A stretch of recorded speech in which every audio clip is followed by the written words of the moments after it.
তোমাদের স্টাফ নার্সের গ্রেড 2 এর রিক্রুটমেন্ট বেরিয়েছে এবং আমি তোমাদের সাথে তোমাদের যা যা কোয়ারিজ ছিল মোটামুটি সব কটাই ভিডিও শেয়ার করেছি। তো এখন তোমাদের একটাই প্রশ্ন যে দিদি এক্সপিরিয়েন্স নাম্বার কিভাবে কাউন্ট হবে, ঠিক আছে? তো এটা নিয়েই তোমাদের মেইন কনফিউশন এবং তার সাথে সাথে আরও কিছু কমেন্ট দেখলাম, যেমন হচ্ছে যে তোমরা কন্টিনিউ কোনো হসপিটালে এক্সপিরিয়েন্স নেই, তোমাদের কন্টিনিউ কোনো হসপিটালে জব তোমরা করোনি, কোনো জায়গায় 6 মাস আছে, কোনো জায়গায় 2 মাস আছে, কোনো জায়গায় 5 মাস আছে, তো এই রকমভাবে করেছো, তো সেটার জন্য কি এক্সপিরিয়েন্স নাম্বার তোমরা পাবে? এইটা একটা কমেন্ট দেখলাম। আর মোটামুটি বাকি যা কমেন্ট আমি দেখলাম সেগুলো সমস্তই হচ্ছে এক্সপিরিয়েন্স রিলেটেড, এক্সপিরিয়েন্স নাম্বার কিভাবে কাউন্ট হবে। তো আজকের ভিডিওতে আমি প্রত্যেকটা কোয়েশ্চেনের অ্যান্সার তোমাদের দেবো এবং এক্সপিরিয়েন্স নাম্বার তোমরা কিভাবে কাউন্ট করবে সেটাও তোমাদের বলবো।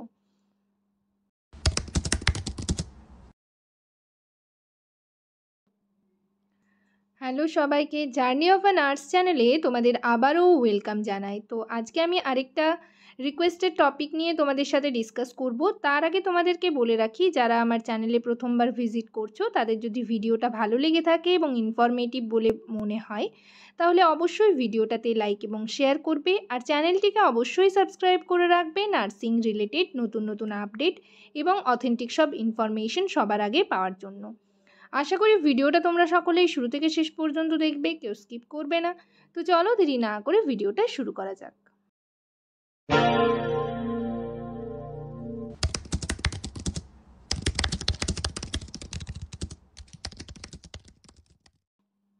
তো তোমাদের এক্সপিরিয়েন্সের যে সেগ্রিগেশন নাম্বারটা করা রয়েছে সেটা একবার দেখিয়ে দিই। এখানেও তোমরা অনেকে আমাকে কোয়েশ্চেন করেছো যে দিদি আমার 2 বছরের কম এক্সপিরিয়েন্স আছে, তাহলে কিভাবে নাম্বার পাবো? তো এখানে স্পষ্ট করে মেনশন করাই রয়েছে, দেখো আবারও আমি তোমাদের বলে দিচ্ছি, এক্সপিরিয়েন্সে 10 নাম্বার রয়েছে। সেই 10 নাম্বার তুমি কিভাবে পাবে? যদি 12 মাসের কম এক্সপিরিয়েন্স থাকে, মানে হচ্ছে 1 বছরের কম যদি থাকে, ঠিক আছে, তবে তোমার সেক্ষেত্রে কোনো মার্কস তুমি পাবে না। সেক্ষেত্রে তোমার এক্সপিরিয়েন্স সার্টিফিকেট শো করারও কোনো প্রয়োজন নেই। যদি কেউ শো করাতে চাও সেটাও কোনো মানে ভুলের কিছু নয়, ঠিক আছে, সেটার জন্য যে ক্যান্সেল হয়ে যাবে তোমার অ্যাপ্লিকেশন সেটা নয়। আর এক্সপিরিয়েন্স অবশ্যই ম্যান্ডেটরি নয়, যাদের এক্সপিরিয়েন্স রয়েছে তারা দেবে, যাদের নেই তারা দেবে না। 24 মাসের যদি কম হয়, অর্থাৎ 2 বছরের যদি কম হয়, তাহলে সেক্ষেত্রে 2 মার্কস তুমি পাবে। যদি 2 বছর থেকে মানে 2 বছর যদি হয়ে যায় তাহলে সেক্ষেত্রে কিন্তু তুমি 4 মার্কস পাবে, ঠিক আছে। 3 বছরের কম কিন্তু 2.5 বছর যদি হয় তাহলে সেক্ষেত্রেও কিন্তু 4 বছর পাবে। তাহলে 24 মাসের যদি কম হয় সেক্ষেত্রে তুমি 2 পাবে, মানে 1 বছর যার থাকবে সেও 2 পাবে, 1.5 বছর যার থাকবে সেও 2 পাবে। 1 বছর 9 মাস যদি কারো থাকে, 1 বছর 10 মাস যদি থাকে সেক্ষেত্রেও কিন্তু 2 পাবে। যেই তোমার 2 বছর হয়ে গেল সেই কিন্তু তোমার মার্কস 4 হবে। 3 বছরের কম পর্যন্ত 4 হবে। যদি 3 বছর থেকে 4 বছরের কম হয়, ঠিক আছে, তাহলে সেক্ষেত্রে মানে লেস দ্যান 48 যদি হয়, 48 মাস যদি কারোর হয়ে থাকে, তার থেকে কম যদি হয় তাহলে সেক্ষেত্রে 6 পাবে। যদি 48 মাস হয়ে যায়, মানে 4 বছর যার এক্সপিরিয়েন্স সে কিন্তু 8 পাবে। সেক্ষেত্রে 60 মাসের যদি কম হয়, মানে 5 বছরের যার কম এক্সপিরিয়েন্স, ধরো 4.5 বছর এক্সপিরিয়েন্স রয়েছে, তাহলে সেক্ষেত্রে কিন্তু সে এক্সপিরিয়েন্সে 8 নাম্বার পাবে, ঠিক আছে। আর 5 বছর যদি হয়ে থাকে বা তার বেশিও হয়ে থাকে সেক্ষেত্রে কিন্তু সে ফুল মার্কস পাবে, অর্থাৎ এক্সপিরিয়েন্সে 10 পাবে। এরপর তোমাদের প্রশ্ন হচ্ছে যে এই যে এক্সপিরিয়েন্স সেটা হচ্ছে অনেকে তোমাদের মধ্যে রয়েছো যে 3rd ইয়ারের রেজাল্ট পেলে না, তাও কিন্তু অনেকে ব্যাঙ্গালোরে যারা ট্রেনিং করেছো বা হচ্ছে ওয়েস্ট বেঙ্গলে ট্রেনিং করেছো, অনেক হসপিটালগুলো আগে ছিল যে রেজাল্ট পাবলিশ না হওয়ার আগেও কিন্তু জয়েন করানো হতো। তো তখন তোমরা হচ্ছে অনেকে জয়েন করে গেছো, তাহলে সেক্ষেত্রে আজ পর্যন্ত তাদের কিন্তু এক্সপিরিয়েন্স অনেক হয়ে যাবে, ঠিক আছে। মানে ধরো এক্সপিরিয়েন্স অনেক, ধরো 2 বছর 3 বছর হয়ে গেল, তাহলে সেক্ষেত্রে কি সে নাম্বার পাবে? এটা একটা প্রশ্ন। নেক্সট আরেকটা প্রশ্ন হচ্ছে, অনেকেই হচ্ছে ওয়েস্ট বেঙ্গলের বাইরে করছো, ঠিক আছে, তো সেক্ষেত্রে সে কি নাম্বার পাবে? এগুলো আমি কমেন্টে দেখেছি তোমাদের। নেক্সট আরেকটা তোমরা বলেছো, অনেকেরই এরকম আছে যারা হচ্ছে একটা হসপিটালে কন্টিনিউ করেনি, ঠিক আছে, কোনো হসপিটালে 6 মাস, কোনো হসপিটালে 4 মাস, কোনো হসপিটালে 3 মাস এইভাবে করেছে, তো তাদের এক্সপিরিয়েন্স নাম্বার কাউন্ট হবে কি না, এরকম নানান কোয়েশ্চেন রয়েছে। তবে এক্সপিরিয়েন্স দেখো, যারা হচ্ছে কোনো জায়গায় 3 মাস 6 মাস এইভাবে অন্যান্য হসপিটালে করেছে, আমি আগের যে ভিডিওটা দিলাম সেখানে কিন্তু ক্লিয়ারলি মেনশন করে বলা রয়েছে যে যদি তোমার মানে এক্সপিরিয়েন্স সার্টিফিকেট অন্যান্য হসপিটালে করা থাকে, সেগুলোতে কিন্তু মাল্টিপল এক্সপিরিয়েন্স সার্টিফিকেট তুমি শো করাতে পারবে, এবং সেক্ষেত্রে তোমার ক্যালকুলেট করে তোমাকে দেখতে হবে যে সব মিলে তোমার 1 বছর হচ্ছে কিনা বা 2 বছর হচ্ছে কিনা, তাহলে সেগুলো তুমি কিন্তু অ্যাড করতে পারবে। অনেকেই রয়েছে যে এখন এই বেশ কিছুদিন হচ্ছে জব করছো না, ছেড়ে দিয়েছো, তাদের ক্ষেত্রেও কিন্তু সেম, তোমার এক্সপিরিয়েন্স যত দিনের হবে, তোমার যদি 12 মাসের কম হয় সেক্ষেত্রে তুমি নাম্বার পাবে না, যেই তোমার 12 মাস হয়ে গেল, 1 বছর হয়ে গেল, 1 বছরের বেশি হলো, সেক্ষেত্রে যেমন ক্রাইটেরিয়া মার্কসের রয়েছে তুমি কিন্তু সেরকমই নাম্বার পাবে। তাহলে এটা তোমাদের ক্লিয়ার করতে পেরেছি যে অন্যান্য হসপিটালে যদি তোমাদের অনেক অনেক এক্সপিরিয়েন্স সার্টিফিকেট থাকে, ধরো এই হসপিটালে 6 মাসের, ওই হসপিটালে 4 মাসের, এইভাবে থাকলেও কিন্তু তোমার 1 বছর হচ্ছে কিনা দেখো, এবং সেটার কিন্তু সার্টিফিকেট থাকতে হবে। তুমি মুখে বললে যে আমি এই হসপিটালে 6 মাস করেছি, ওই হসপিটালে আমার তো কোনো সার্টিফিকেট নেই, সেটাতে হবে না, এক্সপিরিয়েন্স সার্টিফিকেট থাকতে হবে। আর আরেকটা কমেন্ট তোমাদের আমি দেখলাম যে এক্সপিরিয়েন্স সার্টিফিকেট যে লেটার হেডে যেটা লিখতে হবে, স্ট্যাম্প দেওয়া থাকবে, সেটা তোমরা জিজ্ঞেস করেছো আমাকে যে কীরকম হয় সেটা নিয়ে একটা ভিডিও করার জন্য। তো আমি নেক্সট পার্টে তোমাদের এক্সপিরিয়েন্স সার্টিফিকেট একটা স্যাম্পল দেখাবো, সেরকম তোমরা করতে পারো। আবার কেউ কেউ এটাও জিজ্ঞেস করেছো যে দিদি স্টিল ওয়ার্কিং সার্টিফিকেট দিলে হবে কি না।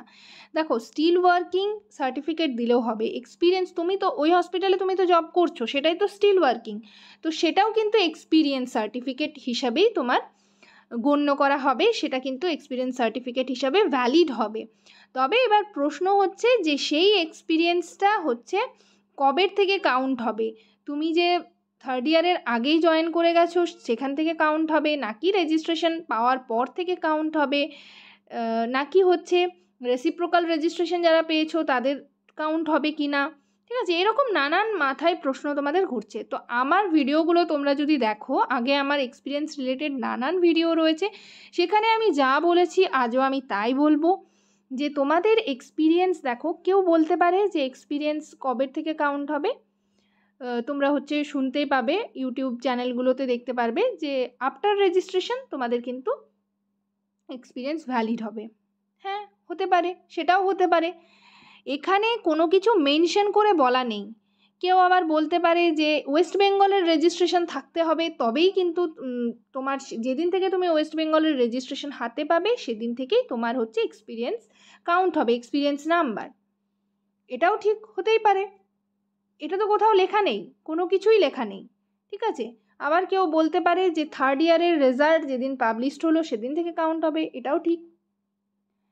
আমার মতে আমি যেটা তোমাদের আগেও বলেছি, আবারও বলছি, যে তুমি যেদিন থেকে পাস আউট হলে, মানে তোমার কোর্স কমপ্লিট হলো, তবেই তো তুমি অ্যাজ আ মিডওয়াইফ হিসাবে, স্টাফ নার্স হিসাবে তুমি তো জয়েন করছো, তো তাহলে সেদিন থেকে তোমার এক্সপিরিয়েন্স হওয়া উচিত।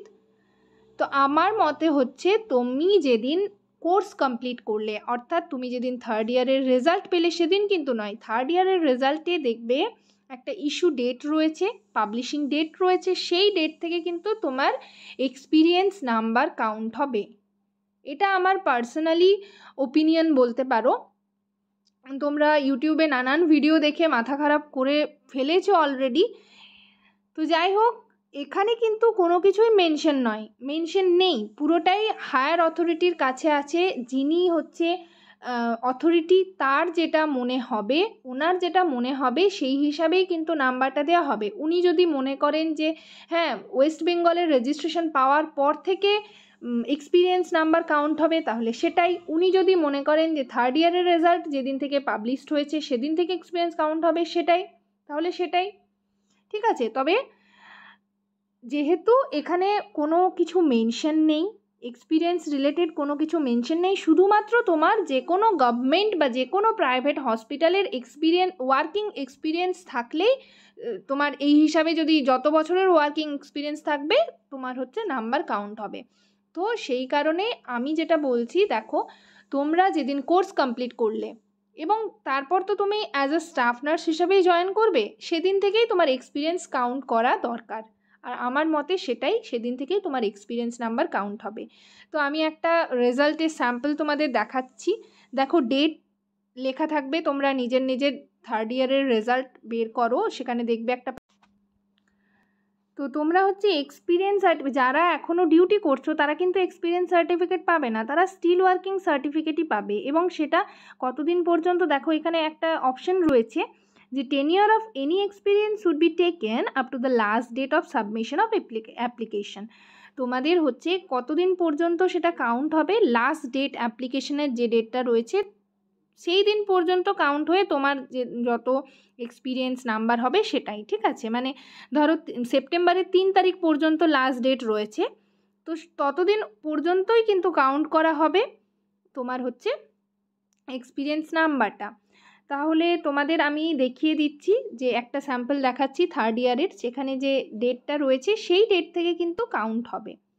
আশা করি তোমাদের ক্লিয়ার করতে পেরেছি। তোমরা সকলেই যে জিজ্ঞেস করছিলে এক্সপিরিয়েন্স সার্টিফিকেট কবে থেকে কাউন্ট হবে, এটা কিন্তু বোথ প্রাইভেট অ্যান্ড গভর্নমেন্ট স্টুডেন্টদের জন্যই, ঠিক আছে।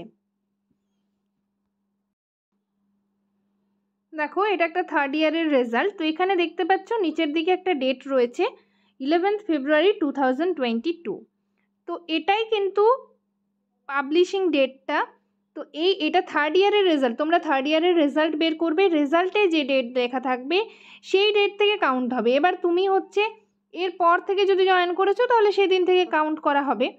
বাট তুমি যদি এর আগে জয়েন করেছো, ধরো ফেব্রুয়ারি 11 ফেব্রুয়ারি আছে, তো তুমি ধরো জানুয়ারি মাসে জয়েন করেছো, সেখান থেকে কিন্তু কাউন্ট হবে না। এই যে 11 ফেব্রুয়ারির পর থেকেই কিন্তু কাউন্ট হবে, ঠিক আছে। তো তোমাদের যার যেমন ডেট রয়েছে সেই ডেট থেকে তুমি হচ্ছে অ্যাপ্লিকেশন যেদিন জমা করছো সেদিন পর্যন্ত, কিন্তু এখানে বলা রয়েছে লাস্ট ডেট পর্যন্ত, বাট তুমি যেদিন অ্যাপ্লিকেশন সাবমিট করছো সেই দিন পর্যন্ত তুমি কাউন্ট করো তোমার এক্সপিরিয়েন্স কতদিন হচ্ছে। যদি 1 বছর হয়ে যাচ্ছে তাহলে তুমি সেক্ষেত্রে নাম্বার পাবে, যার 4 বছর হবে সে সেরকম নাম্বার পাবে যেরকমভাবে বলা হলো।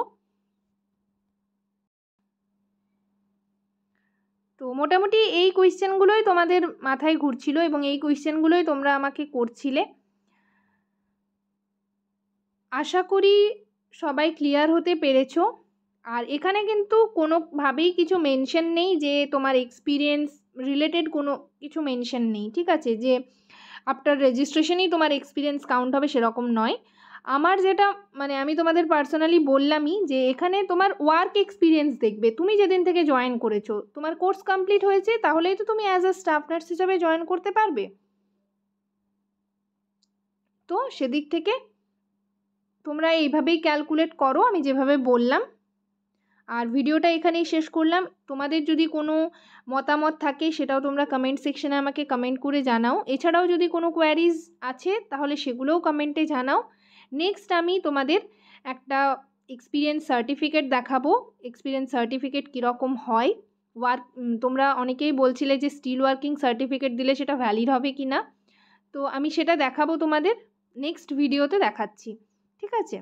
তো এই ভিডিওটা এখানেই শেষ করলাম। যদি ভিডিওটা ইনফরমেটিভ বলে মনে হয় বা হেল্পফুল বলে মনে হয় তবে অবশ্যই ভিডিওটাতে লাইক এবং শেয়ার করবে, আর চ্যানেলটিকে অবশ্যই সাবস্ক্রাইব করে রাখবে নার্সিং রিলেটেড নতুন নতুন আপডেট এবং অথেন্টিক সব ইনফরমেশন সবার আগে পাওয়ার জন্য। নেক্সট আমি ইন্টারভিউ রিলেটেড কিছু টিপস তোমাদের সাথে শেয়ার করব এবং ইন্টারভিউর কোয়েশ্চেন অ্যান্সার ডিসকাস যেরকম করছিলাম সেরকম আবারও শুরু করতে হবে, কেননা এই কিছুদিন এই সবের জন্য তোমাদের ইন্টারভিউর কোয়েশ্চেন অ্যান্সার ডিসকাস করা হচ্ছে না। তো যাই হোক, আবার ওয়ার্ড বেসিসে আমি তোমাদের সাথে কোয়েশ্চেন অ্যান্সার ডিসকাস করব। চলো সবাই ভালো থেকো, সুস্থ থেকো। নেক্সট ভিডিওতে আবার তোমাদের সাথে দেখা হচ্ছে। Thank you.